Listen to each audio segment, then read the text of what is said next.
Russia के पास ऐसी secret natural powers मौजूद हैं जिसके जरिए वो एक बार फिर से सुपर पावर बन सकता है। जहां अभी रशिया का एक बहुत बड़ा हिस्सा बर्फ से ढका हुआ है, वहीं दूसरी साइड से नेटो अलाइज ने इसके गिर्द घेरा तंग कर रखा है। अमेरिका के बाद दुनिया की सबसे बड़ी मिलिट्री पावर रखने वाले रशिया को कौन सी चीज सुपर पावर बनने से रोक रही है? वो सुपर पावर जिसका टाइटल अभी अमेरिका के पास है, वो रशिया के पास अनकरीब वापस आने वाला है। लेकिन सवाल ये है कि आखिर कैसे? रशिया की जियोग्राफिकल लोकेशन में ऐसी क्या चेंजेस आने वाली हैं जो इसको एक बार फिर से सुपर पावर बना देंगी?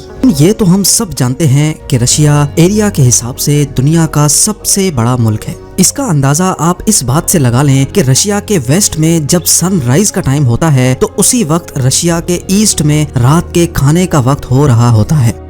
17 लाख स्क्वायर किलोमीटर के एरिया पर फैला हुआ रशिया इतना बड़ा है कि इसके अंदर 204 यूनाइटेड अरब एमिरेट्स, 5 इंडिया या 8 सऊदी अरेबिया या फिर 19 पाकिस्तान जैसे मुल्क फिट आ सकते हैं। रशिया ना सिर्फ एरिया में बड़ा है बल्कि इसकी जमीन के नीचे दुनिया के सबसे बड़े ऑयल और गैस के रिजर्व्स भी मौजूद हैं। नेचुरल गैस रिजर्व्स में रशिया का पहला नंबर, जबकि ऑयल रिजर्व्स में रशिया 8वें नंबर पर आता है। 2021 के एक सर्वे के मुताबिक यूरोप के कई मुल्क ऐसे हैं जो पूरी तरह से रशिया की गैस पे डिपेंडेंट हैं, और अगर एवरेज निकाली जाए तो पूरे यूरोप में 40% गैस रशिया से ही जाती है। यानी अगर रशिया यूरोप को गैस देना बंद कर दे तो पूरे यूरोप की इकोनॉमी पर बहुत बुरा असर पड़ सकता है।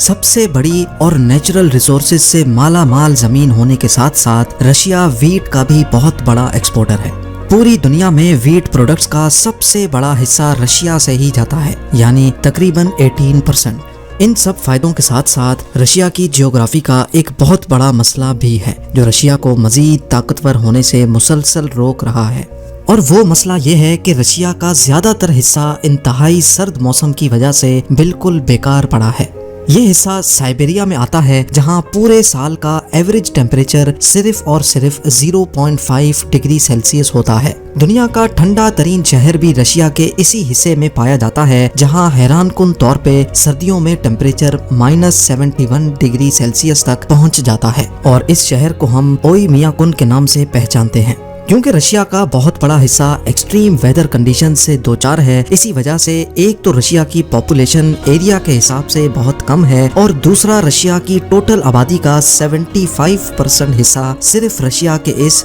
20% हिस्से में रहता है। ये एक ऐसा मसला है जिस पर रशिया सदियों से काबू पाने की कोशिश कर रहा है, लेकिन ताहाल अभी तक नाकाम है। ना सिर्फ रशिया की जमीन बल्कि इसकी कोस्ट लाइन भी अमेरिका की कोस्ट लाइन से काफी ज्यादा बड़ी है। रशिया की कोस्ट लाइन 37,650 किलोमीटर पर फैली हुई है, लेकिन यहाँ पर भी रशिया कई मसलों का शिकार है। असल में ये आर्कटिक ओशन है जो तकरीबन पूरा साल ही बर्फ बना होता है, यानी इतनी बड़ी कोस्ट लाइन होने के बावजूद भी ये रशिया के किसी काम की नहीं है। अब जाहिर है जिस मुल्क के पास जितना बड़ा समंदर होगा वो उतनी ज्यादा कंट्रीज के साथ ट्रेड कर सकेगा, और ज्यादा ट्रेड का मतलब है कि वो उतना ज्यादा पावरफुल भी बन सकेगा, क्योंकि आखिरकार समंदर ही वो जरिया है जिसके जरिए पूरी दुनिया में प्रोडक्ट्स इंतहाई कम कीमतों में पहुंचाई जा सकती हैं। बर्फ की वजह से यहाँ कार्गो शिप्स का चलना ना सिर्फ मुश्किल होता है बल्कि ये काफी खतरनाक भी साबित हो सकता है। इतनी बड़ी कोस्ट लाइन होने के बावजूद भी रशिया बड़ी मुश्किलों से दूसरी कंट्रीज के साथ ट्रेड करता है। रशिया फिल वक्त अपनी पूरी कंट्री की ट्रेड सिर्फ इन 3 पोर्ट्स के जरिए करने पर मजबूर है। इनमें से एक रशिया के ईस्ट में वाक़े व्लादिवोस्टोक पोर्ट के नाम से जाना जाता है, जहां पानी कई महीनों तक बर्फ बना होता है। लेकिन जब गर्मियों के सीजन में यहां से ट्रेडिंग स्टार्ट होती है तो रशिया के बहरी जहाजों को जापान के इस कंट्रोल्ड समंदरों से होकर गुजरना पड़ता है, और जापान अमेरिका और नेटो का एक बहुत मजबूत अलाइड पार्टनर है। नेटो कई मुल्कों के दरमियान एक ऐसा इत्तेहाद है जो रशिया से बचने के लिए ही बनाया गया था, यानी अगर किसी भी नेटो कंट्री पर रशिया ने हमला करने की कोशिश की तो बाकी तमाम नेटो कंट्रीज मिलकर उसका साथ देंगी। दूसरी तरफ रशिया का सेंट पीटर्सबर्ग पोर्ट है, और यहाँ भी वही मसला है। साल में कई महीनों तक यहाँ बर्फ होती है, और सीजन में बहरी जहाजों को उन तमाम मुल्कों के सामने से होकर गुजरना पड़ता है जो सब नेटो और अमेरिका के या तो मेंबर हैं या अलाइड पार्टनर। तीसरे नंबर पे बचता है नोवोरोसिस्क पोर्ट, जो रशिया के साउथ में वाक़े ब्लैक सी पे मौजूद है। यहाँ बर्फ का तो इतना बड़ा मसला नहीं, लेकिन बहरी जहाजों को टर्की के पास से इंतहाई तंग जगह से होकर गुजरना पड़ता है। यानी यहाँ भी रशिया को खुलकर ट्रेड करने की आज़ादी नहीं है। बेशक रशिया और टर्की के रिलेशंस अब काफी बेहतर हो चुके हैं, लेकिन टर्की बहरहाल है तो नेटो का ही मेंबर, यानी रशिया पर खतरे की तलवार यहाँ भी लटक रही होती है। कुल मिलाकर बात यह है कि इतनी बड़ी कोस्ट लाइन होने के बावजूद भी रशिया को ट्रेड करने के लिए इन पोर्ट्स पर पहले तो ठीक मौसम का इंतजार करना होता है और फिर अपने दुश्मन नेटो के पार्टनर्स के रहमो करम पर वहां से गुजरना होता है।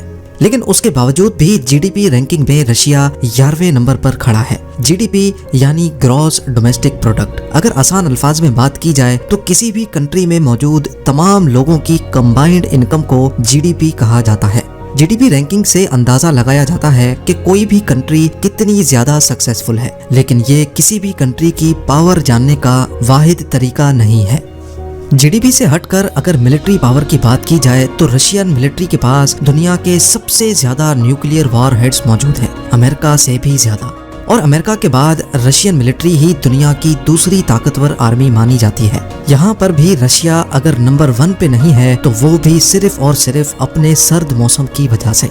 ये सर्द मौसम ही है जिसकी वजह से आज तक कोई भी रशिया पर कब्जा नहीं कर पाया। नेपोलियन ने रशिया पर 6 लाख से ज्यादा फौजी लश्कर के साथ कब्जा करने की कोशिश की थी, लेकिन इस सर्द मौसम के सामने उसकी फौज को घुटने टेकने पड़े और 6 लाख में से सिर्फ 1 लाख फौजी जिंदा वापस लौटने में कामयाब हुए।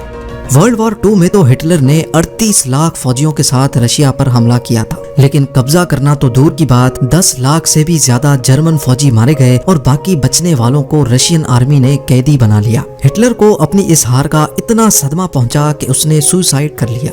अभी तक आप भी ये नोट कर चुके होंगे कि रशिया को आगे बढ़ने से जो चीज रोक रही है वो है यहाँ का सर्द मौसम।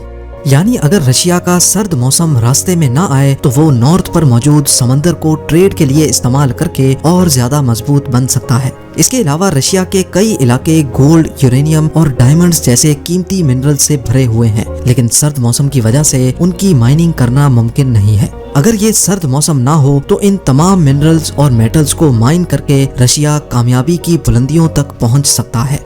साथ ही साथ इंसान की सबसे बड़ी रिक्वायरमेंट है वीट। जैसा कि आपने पहले भी जाना कि रशिया वीट का भी सबसे बड़ा एक्सपोर्टर है। रशिया जो अपनी सिर्फ 20% जमीन को इस्तेमाल करके दुनिया का सबसे बड़ा वीट एक्सपोर्टर बन सकता है, तो सोचें अगर वो अपनी 100% जमीन को इस्तेमाल करने के काबिल हो जाए तो वो क्या कुछ एक्सपोर्ट कर सकता है। और अगर ऐसा हो जाए तो जीडीपी रैंकिंग में अमेरिका को भी बहुत पीछे छोड़ सकता है। हैरत अंगेज तौर पे एक तरीका ऐसा जरूर है जिससे रशिया इस सर्द मौसम से छुटकारा पा सकता है, और वो है ग्लोबल वार्मिंग।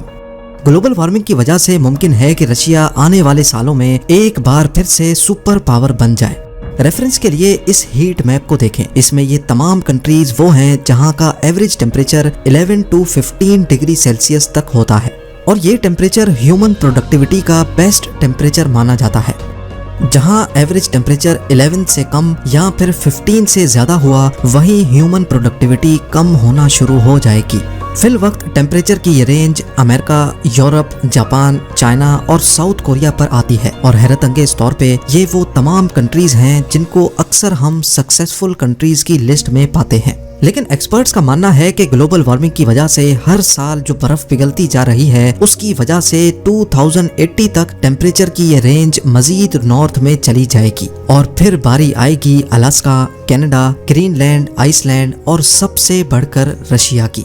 नासा के एनालिसिस के मुताबिक 1979 में आर्कटिक ओशन की बर्फ इतनी ज्यादा दिखती थी, लेकिन वक्त के साथ साथ ये बर्फ पिघलती गई और 2019 तक ये अब सिर्फ इतनी रह गई है। इस डेटा के हिसाब से आर्कटिक ओशन की बर्फ हर साल 13% कम होती जा रही है, और अगर ये सब ऐसे ही चलता रहा तो 2035 तक आर्कटिक ओशन में बिल्कुल भी बर्फ नहीं बचेगी, जिसका सबसे ज्यादा फायदा रशिया को होने वाला है।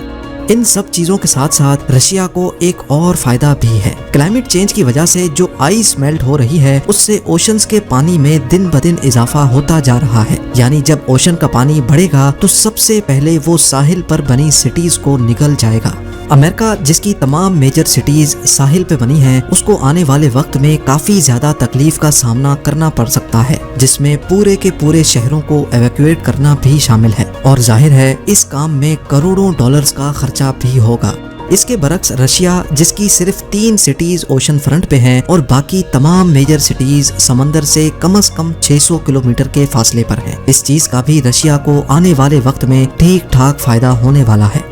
सुइज कैनाल इजिप्ट का वो समंदरी रास्ता है जो एशिया को यूरोप से जोड़ता है। सिर्फ चाइना से ही नहीं बल्कि पूरे एशिया से तमाम शिप्स को यूरोप जाने के लिए इसी सुइज कैनाल का इस्तेमाल करना पड़ता है, जिसके लिए वेसल्स इजिप्ट की गवर्नमेंट को भारी फीस भी अदा करती हैं। हर साल 20,000 के करीब वेसल्स ये कैनाल इस्तेमाल करती हैं और हर एक वेसल इजिप्ट गवर्नमेंट को तकरीबन $4 लाख का टोल टैक्स पे करती है। यानी साल की 20,000 शिप्स के ट्रांजिट पर इजिप्ट गवर्नमेंट को $8 अरब मिलते हैं।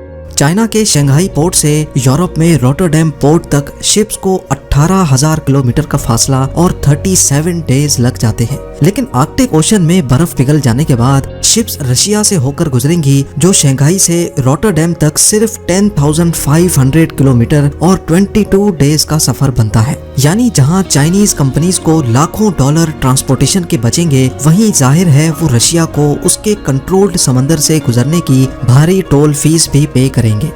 नाजरीन, एग्रीकल्चर से लेकर नेचुरल गैस तक और कीमती मिनरल्स की माइनिंग से लेकर रशिया में पॉपुलेशन ग्रोथ तक, क्लाइमेट चेंज की वजह से तकरीबन तमाम सेक्टर्स में ही रशिया का पलड़ा भारी दिख रहा है और इसके काफी ज्यादा चांसेस हैं कि आने वाले 50 या 60 सालों के बाद रशिया एक बार फिर से वर्ल्ड सुपर पावर बनकर उभरेगा। आप लोगों के प्यार भरे कमेंट्स का बेहद शुक्रिया। मिलते हैं अगली शानदार वीडियो में।